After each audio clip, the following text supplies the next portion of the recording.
So we are so privileged today to have Satta Hightower with us, one of my all-time favorite podcast guests. Sorry, Austin, I know you were on too, but Satta was pretty great. Didn't cut it. Couldn't cut it. Satta, I still actually think almost every day about on your podcast episode, you talked about how having one stream of income actually makes regular formal employment less stable than having a freelance career where you have all of these streams of income. And you said, if I were to lose all of my streams of income at once is nearly impossible. And that has just like been in my brain ever since you said it. Gosh, I think it's been like 2 years. Or a year.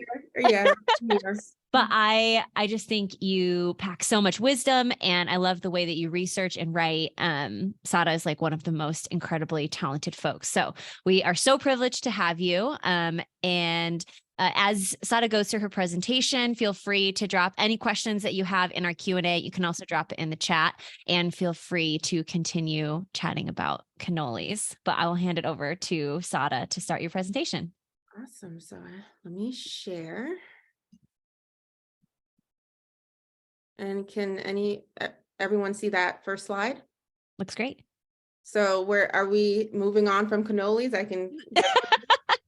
Okay. If you can work cannolis in, it's fine. So obviously we're going to talk today about always be marketing strategies, fulfilling your pipeline, even when you're busy. Always be marketing. Sometimes it's just referred to as ABM, but it's really important to adopt that mindset. So a bit about me, I'm a former journalist. I worked for newspapers and online news outlets. I became a full-time freelancer in 2014 after my second layoff in 5 years. So when Michelle is referring to what I said about multiple streams of income and that it's riskier to have just one stream of income, that really is born out of experiences that I've had and having the shock of not having income and having to figure things out. And I always tell people that I became a freelancer by accident, and I'm still a freelancer by choice. So it's been 9 years, full-time freelancing. I've not done anything else, never even taken really any like long-term contract engagements. So I've been a freelancer through and through since 2014. So I focus on content marketing, primarily in the B2B space. So I would say most of my clients are tech and financial services companies. So it could be fintech. I write about cybersecurity, all these different things within the B2B tech landscape. And I primarily collaborate with agencies, content studios. So like basically an agency or advertising arm of a big media company, and private clients. So I also work directly one-on-one with clients. Some of my clients now are startups, and that's really fun because you get to learn a lot, but it also can be really crazy to manage as well. So always be marketing. So as freelancers, we often focus on the work rather than the business. And that unfortunately is to our detriment, because at the end of the day, we are running a business. We're service providers, but we're running a business that is our livelihood that we're using to support ourselves and our families. So we have to look at it as such. And the feast or famine cycle is real, especially when you don't market. And I've had to learn this the hard way over 9 years. Also, putting all your eggs in one basket is a risk. I've been through so many evolutions in my freelance journey, starting out just thinking, oh, I need to work with this one client. They're giving me a lot of work, so why look elsewhere? But I've come to learn, again, through experience, that you can't do that. You need to diversify. In investing, we always talk about portfolio diversification. Well, you also need client diversification. And spray and pray marketing tactics typically don't work, especially when you're in a panic and you have lost, and I've been there, lost a client out of nowhere, work dries up, and you're like, I need to reach out, apply to this, send targeted LOIs. And it's just, you're doing it not from a place of comfort, you're doing it from a place of fear. And it usually doesn't work out for that reason, is what I believe. So my approach to marketing before, honestly, I rarely did it, especially when I was busy, because when you're busy, you're comfortable. It's like, why market when I have this steady flow of work coming in and I don't have time to market? What if I get a new client or this person wants to work with me? I don't have time to take on a new client. So I rarely did it, but when I did LinkedIn ads, and here are a few I went in my account. These are from like 2017 and 2018. I didn't really get a lot of nibbles or bites, even though I spent money on this. And I feel like some of the people that I did attract with these ads, they were kind of like tire kickers, and they weren't really willing or ready to invest at that level for a quality writer. I also applied to job ads, which could be hit or miss. I have found some clients from job ads, but there's just a lot of competition. The competition is fierce, and it's difficult to weed out the low payers from the high payers when you're just responding to a job ad. And then I would send LOIs, or as we know it in the freelance community, letters of introduction, but they weren't as targeted as they should be. I generally targeted B2B tech companies who are in my broader niche, like AI, cloud, digital transformation, cybersecurity, but there are niches within every industry. And I honestly didn't take the time to thoroughly research companies to see if there was real alignment between what I wanted to do, the unique skills and experience I offered, and the company's products and services and market positioning. So, and I think this all goes back to only marketing in a panic. I didn't have time to do that. So I needed to, I didn't have time to do that level of research when I needed to find work ASAP. And that just led to very generic messaging. And this is an example of, an LOI I sent to a B2B tech company here in the Boston area, never got a response. But I think making marketing part and parcel of what you do every week can really flip this dynamic. And, making it a habit can really change this pattern. So you're not marketing from a place of fear or trying to find clients when you're really, really desperate.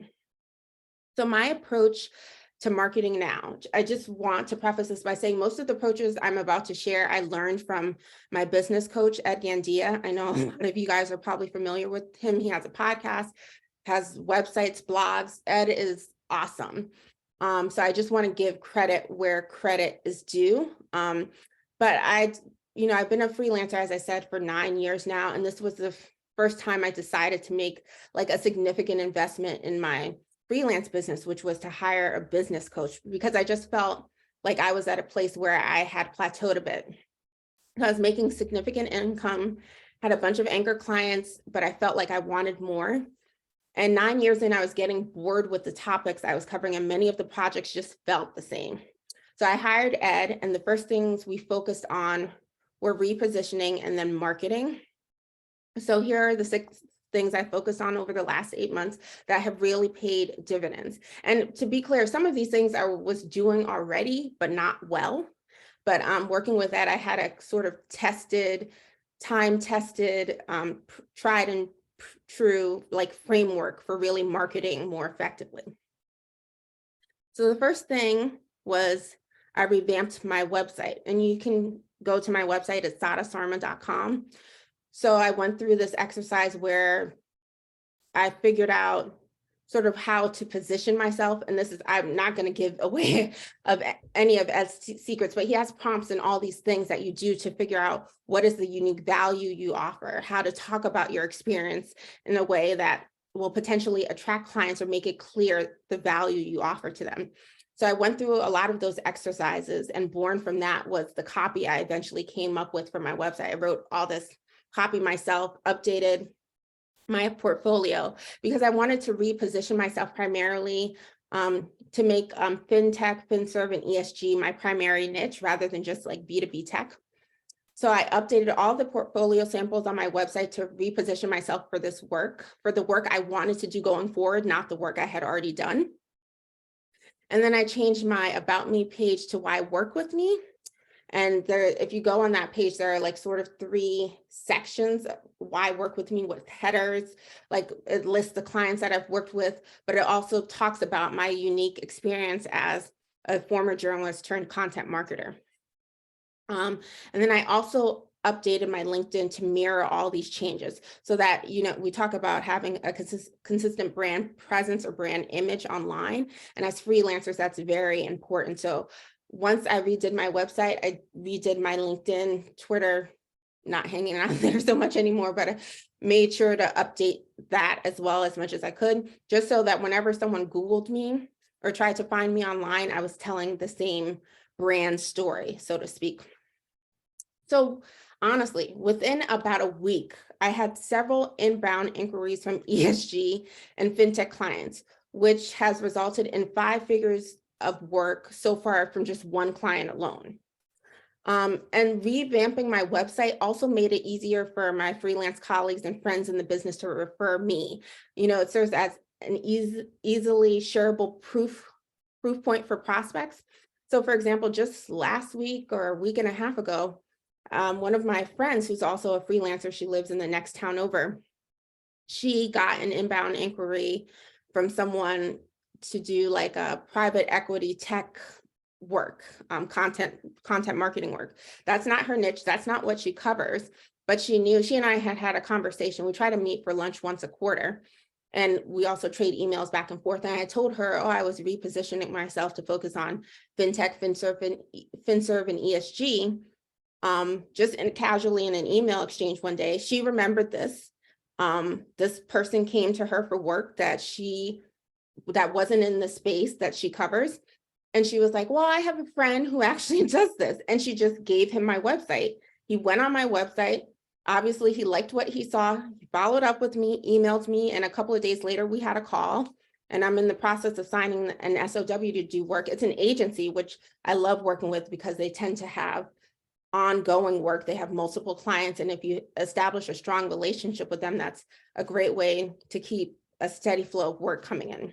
So that's all just from revamping my website. It really has paid dividends. And this was maybe 10 hours of work. And if anyone is wondering what platform I use, it's Squarespace. I find it to be the most user-friendly. I used to have a Wix website, switched to Squarespace. So it's been awesome. Okay. Then the next thing I did was re-engaged old clients.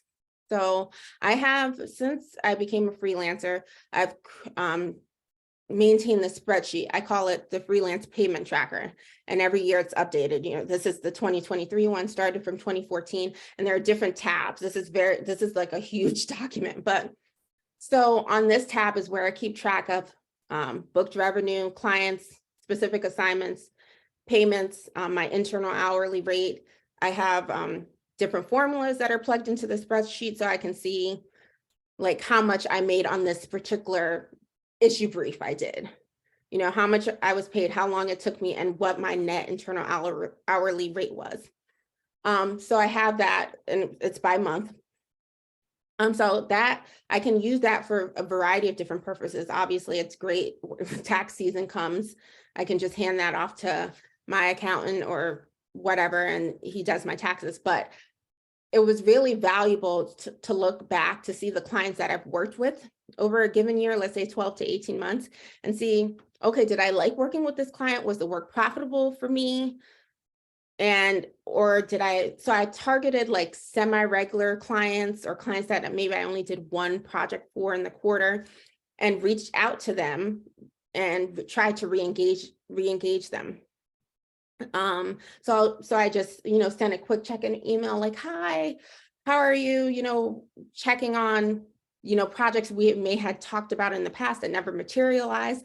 Is this still potentially in the pipeline? I'd love to talk about it, or if you're still looking for a writer, or just updating on them on the new niches I covered. I'm because when you work with clients, especially with agencies, they focus on different verticals, and maybe you might work with an editor or one team in one vertical, but you want to transition to another. So I think it's just helpful sometimes to let them know, hey, I know I've only worked with you in this space, but I also cover X, Y, and Z. And I've had that work where then they refer you to other editors on other teams within the same agency.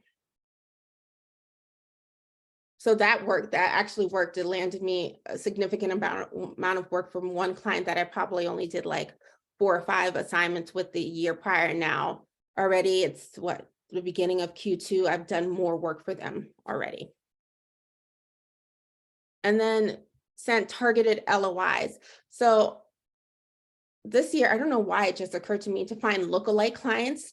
So, and this is very simple and straightforward. I don't know why it never occurred to me before, but to find other media companies with content studios and target them. Like I do a lot of work with content studios, maybe like two or three, but it never occurred to me, oh, maybe I should look at their competitor to see if they also have a content studio and, send them an LOI. And then also using LinkedIn job ads to find clients potentially in need of writers. So some companies will post a job ad for like a content marketing manager or for a marketing director or content strategist. And within the list of job duties, it'll say needs to work with freelancers, hire freelancers to do X, Y, and Z. So that can help you target specifically. You can save that and maybe come back to it a month or so later once that person is in the role. Keep track of the company and the job title, and then once that person is in the role, or type in to see if there's a person with that job title at that specific company. Like if that role has been filled, then you can reach out to them and say, hey, I'm a freelancer, I cover X, Y, and Z. But also it's a good just to see what companies typically work with freelancers in general, even if they haven't hired that person yet. Maybe they can use a freelancer to fill the gap in the meantime. And I also used LinkedIn to find agencies in this ESG space. So this is an example of a targeted LOI I sent. So I sent this LOI after reading a Wall Street Journal piece about this new thought leadership trend on LinkedIn, like basically companies hiring agencies to write their thought leadership content, and CMOs specifically hiring agencies to ghostwrite for them LinkedIn posts. And I found out about the article through one of my private freelance communities, Freelance Success. Julie Sturgeon, who runs and owns Freelance Success, is on this webinar, and it's a great community. I would encourage everyone to join. So I read the article, and there were like 2 agencies listed in the articles who had been executives from the agency had been interviewed. One of them, I did research on both of them. One of them didn't feel like the right prospect for me, but the other one did. So I went to their website, I looked at their staff directory. 2 of their managing editors happened to go to grad school at Northwestern at Medill, just like I did. So I sent them an LOI.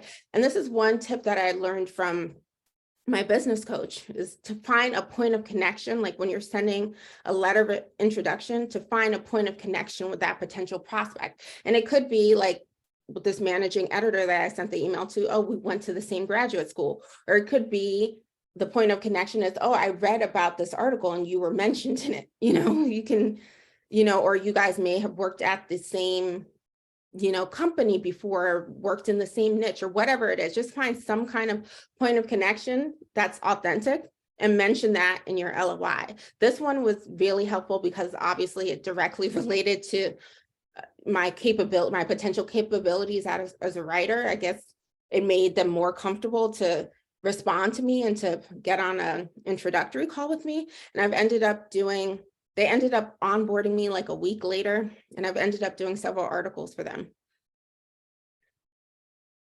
And then I searched old LinkedIn posts. So I did a search for ESG plus writer, because again, that was like the new niche I was focused on. And ESG is really growing space. More companies are focused on it. And ESG, if people don't know, it stands for environmental social governance. So think of it as the next generation of corporate social responsibility. So doing this search for old LinkedIn posts surface clients I hadn't even thought of, like ESG consulting firms that do like communications, ESG communications for like big companies. Think of like their ESG reports or other communications to stakeholders. So I sent a connection request to a co-founder, a partner at one of these consulting firms. We started to dialogue just back and forth. And she asked me, oh, because I don't know if you can see this post, but she had posted like, oh, looking for freelance writers, know of any strong writers? I'm hiring freelance ESG report writers. And this was from months ago. But I was like, might as well send her a LinkedIn connection request, and she'll probably see that I'm a writer and that I cover ESG and want to talk to me. And sure enough, that's exactly what happened. Again, set up a time for an introductory call. And I make this really easy for clients. I have a Calendly. So the contact form on my website, people can schedule a consultation directly from there, and it'll set up a Calendly appointment. Calendly will set up an appointment that goes on my Google Calendar. And then I have this integration, the Zoom and Calendly integration. So then it automatically adds like a Zoom link and dial-in info. So that makes the process really easy. So I had an introductory call with her. I did an initial like test project that was paid. It was like copy editing an ESG report. And we're about to start another project, which is to do a full ESG report for a private equity, one portfolio company for a private, a VC firm. So that project should start soon. And I also found a content studio client from a 10-month-old LinkedIn post. It was, again, try to find clients, lookalike clients that mirror the clients you already work with that may be competitors. It's up to you if you feel comfortable with that, but I don't have a problem with it. So I found a content studio client from a 10-month-old LinkedIn post. They had posted something, searching for writers. It was the Financial Times. And I reached out to them, again, set up an introductory call, and I'm in the process of hopefully being onboarded soon. But I think there's value through culling old LinkedIn posts, especially if the topic you cover is very niche, like ESG is. I don't think there are a lot of people focused on writing about ESG. So I think this strategy really works when you cover a very specific topic or when you specialize really in a certain area. And then reach out to your network. This is how I landed my dream client. This week, I'm turning in my first assignment. I'm not going to say who the client is, but most people would be familiar with the company. So I had a freelance colleague and friend in the business who had worked for them.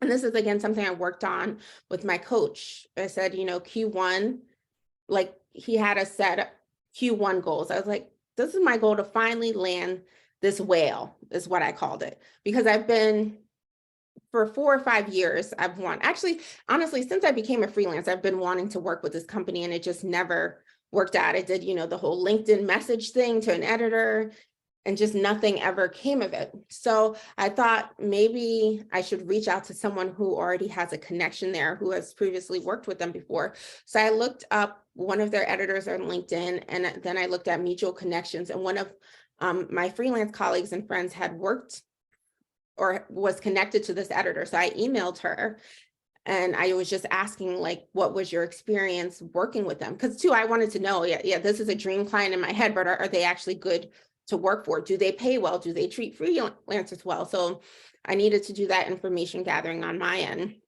And she, responded right away, gave me really great information. But then what she also did was offer to make an introduction. I never asked her.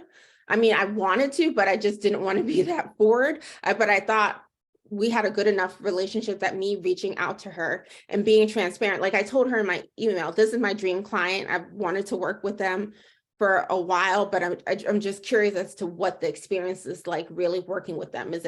Are they a good client to pursue? So she made an introduction to the editor.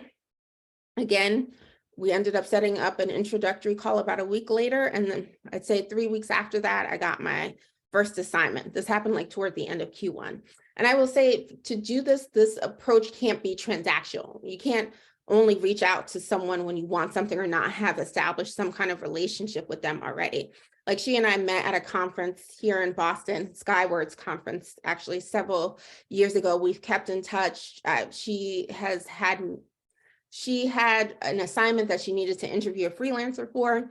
I responded right away. This was several years ago, and helped her out with that. And I just think doing those things engenders goodwill. Like you shouldn't be doing it just thinking, several years from now, this is going to pay off.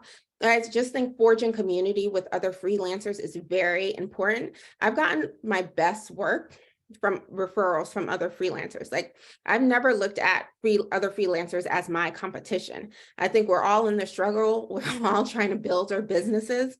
So I understand what that hustle is. So if I can help out another freelancer, why not do it? And if you get something in return from it years later, it's even better. But I think we all should try to be in community with other freelancers and really help each other, because this is a really hard thing to do. A lot of people don't understand it, especially those closest to us. Like, what is this freelancing thing?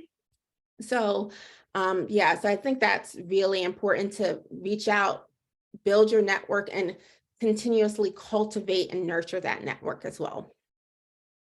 So if you're doing all this and then your pipeline is full, you're getting new clients.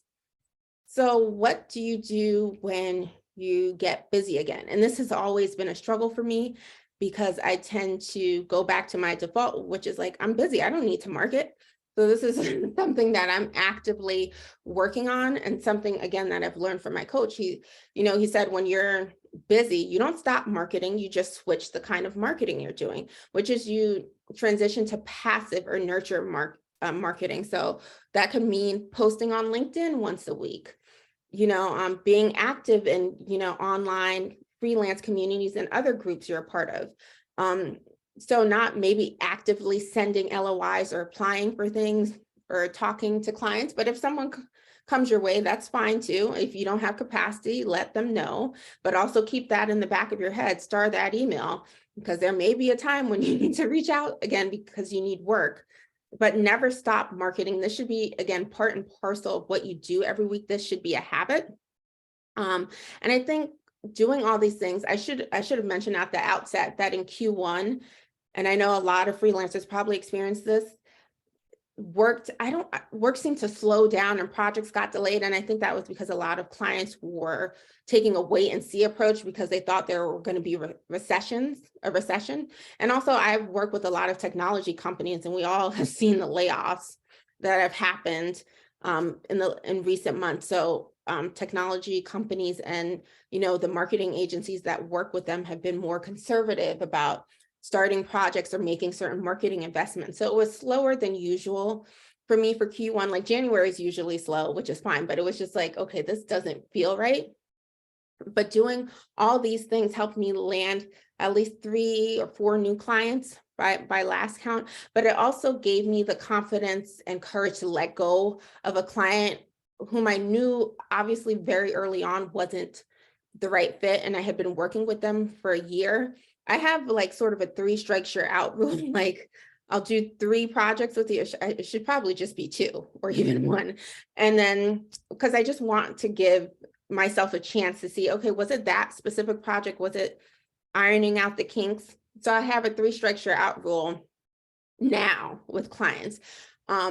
So because I had been marketing and I knew my pipeline was full, or that I could fill it quickly by going back to these tactics, I just let go of this client who just was not the right fit for me. And previously, before I started working with Ed and learning all this stuff and optimizing some of the marketing strategies that I used to do as a freelancer, but didn't work out well, I would have been afraid to do that, because you think in the back of your mind, why am I going to let a paying client go when, work could dry up tomorrow? But I knew that I had the capacity to find work, and I knew how to do it.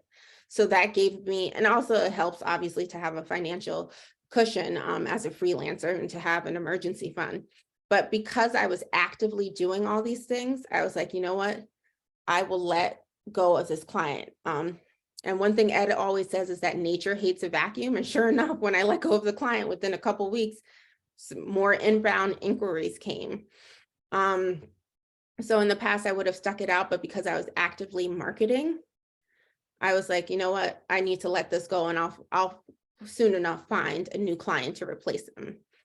And I just think, again, when you get busy, don't stop marketing. Do something on the marketing front. Maybe you have a newsletter, maybe you have a blog, maybe it's as simple as in your freelance communities, when someone posts and asks a question or shares a win, you respond to the thread, you share your advice, because people remember that. And that's how I forge relationships with other freelancers, even though I've never met them in person. And, send a few targeted LOIs every week.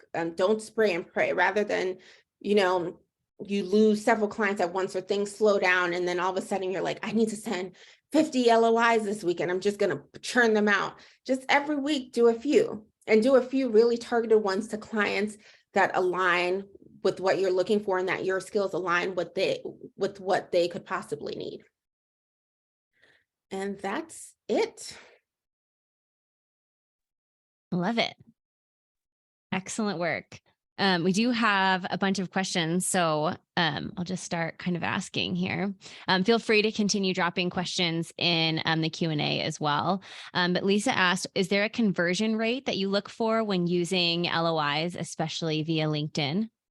No, my marketing is not that sophisticated where I'm tracking things or using a CRM. But I would say if I send 10 LOIs, I usually get at least like 3 responses. So what's that, 30%? And not all of them materialize into actual clients, because some you may get on the phone with and talk to them and realize it's not the right fit for whatever reason. Maybe it's the budget, maybe they're not ready to move forward. It is what it is.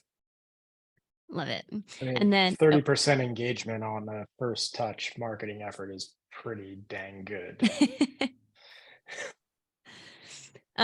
Also, it kind of in the theme there of LOIs. What does your LOI look like? What would you say like to include? I would say you have your opening pitch, so to speak. You need to start off with messaging that's relevant to them, that shows that you've taken the time to get to know the company in some way, like what they specialize in.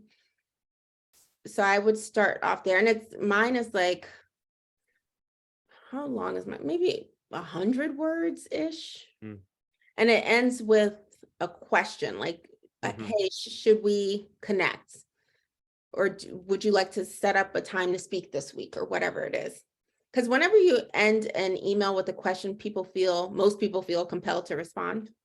I love it. I have a follow-up question to that. How much time do you spend actually doing research on a business before you send out one of these targeted LOIs?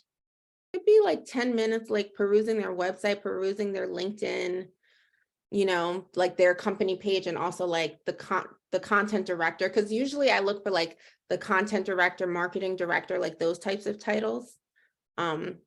So I'm not doing exhaustive research. It's not like a competitive analysis or anything. It's just sort of to get a feel and flavor of the company and whether I even want to bother sending them an LOI in the first place. Yep. Cool. Going way back to the beginning of your presentation, I feel like we had a lot of questions around your freelance coach. So what did you look for in a freelance coach, and how did you decide on Ed? I'll include that in the follow-up also. Well, I was already familiar with Ed because I listened to his podcast, and I had taken like a book ghostwriting course through him, because he sometimes partners with other freelancers. Austin has partnered with Ed too, if it's okay for me to say that. So there was already for me a trust there, and I already knew the value he provided through like the free content he provided. I also get his newsletter. And then I think I'm going to be very honest, I was looking to work with a woman.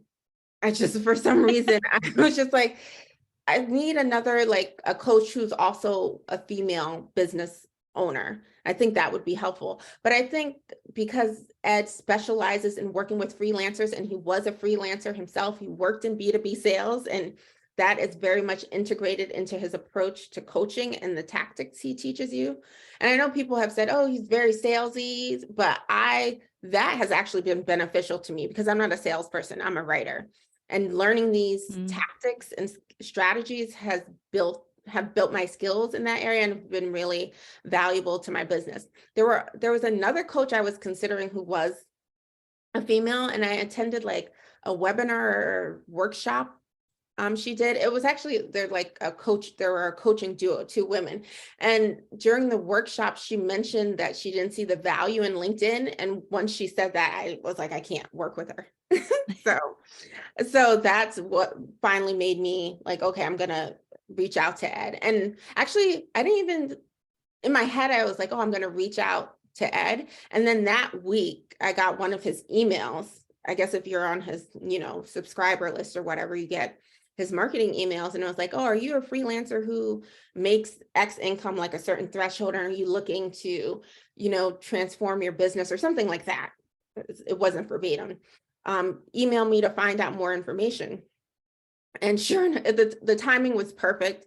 I emailed, and this coaching program that I'm in is specifically for freelancers who have been freelancing for a while and run like sustainable, successful freelance businesses and are looking to work on a problem area in their business and, change their business in some way. It's not just about growing their income. Love that. Kara asked, any tips for anticipating when it might be time to ramp up or slow down on your marketing to manage your workload?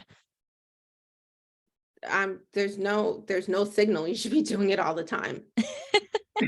Love it. Yeah. I would say December is a good time to reach out to existing clients because a lot of them are looking to spend their budget before fiscal year end. Actually, November is. You should probably start November, October. And marketing, I would say don't just market to get new clients, market to your existing clients too. Like I just actually did this morning. I turned in a piece a day early. I typically do that. I hate turning things in on actual deadline. It just gives me anxiety and agita. So I try to turn things in early. And then, so I turned this thing early to my project manager or editor. And I said to her, I really like doing these kinds of projects. It's like focused on building digital skills in the workforce transformation. If you guys have any projects in the pipeline coming up or in the future, I'd love to be considered for them because I really enjoy doing this. So that's like a form of marketing because people don't know what you don't tell them. And I know that's obvious, but they're not sitting thinking when a project comes in, if they're a project manager or editor, you might not be top of mind for them. They might not even consider you for it because they don't know you cover this thing or that you have experience in this particular area. So you have to subtly mention these things and remind people what it is you do and the value you offer. Yeah.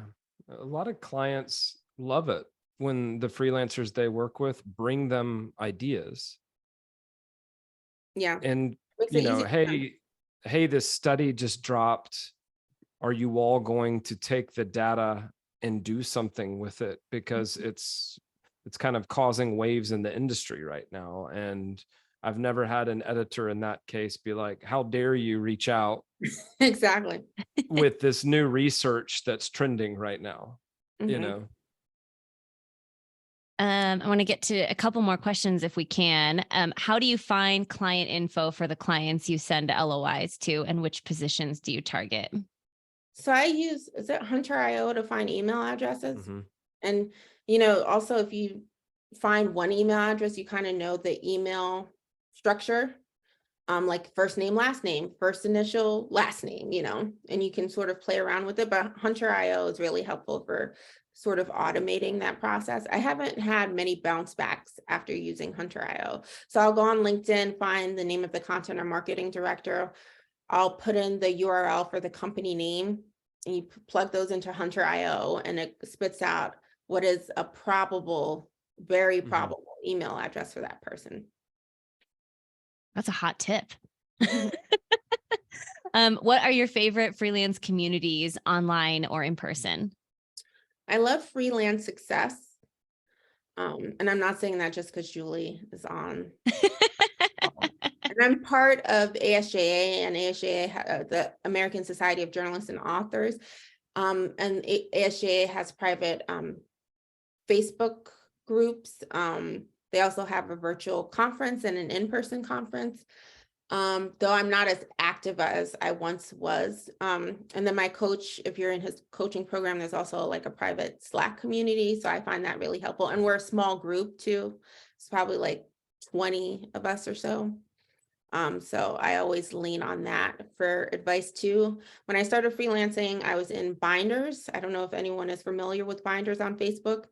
It's a reference to Mitt Romney when he was running for president, talking about binders full of women. So there are these. What a throwback. Yeah, own it.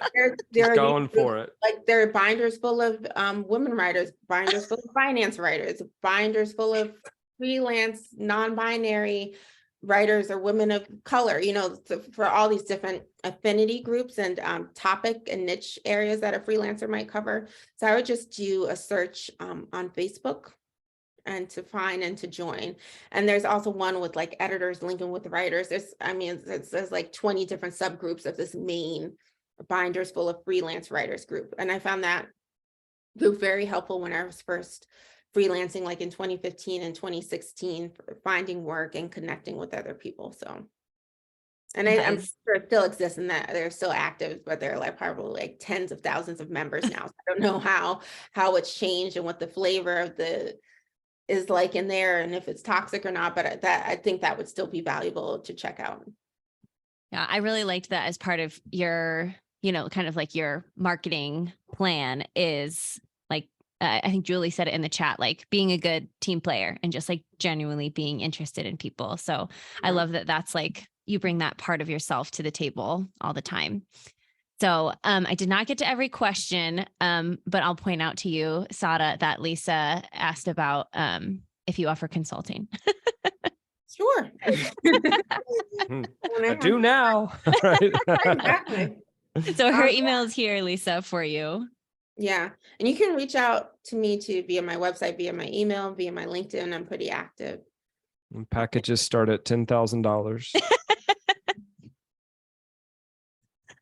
Awesome. Well, thank you so much to everyone for joining. Our next workshop in 2 weeks is going to be on taxes because everyone just had a terrible tax season. And so the goal is to make it easier next year, hopefully. We love having you. We love having these workshops. Satta, thank you so much for your time and your expertise. And thanks for a great conversation from cannolis to LOIs. And we will see you in a couple weeks after an awkward Zoom wave. Jeff is working on his princess wave. Thanks so much, everyone. Thanks, we'll everybody. see you soon. Bye. Thanks, Satta.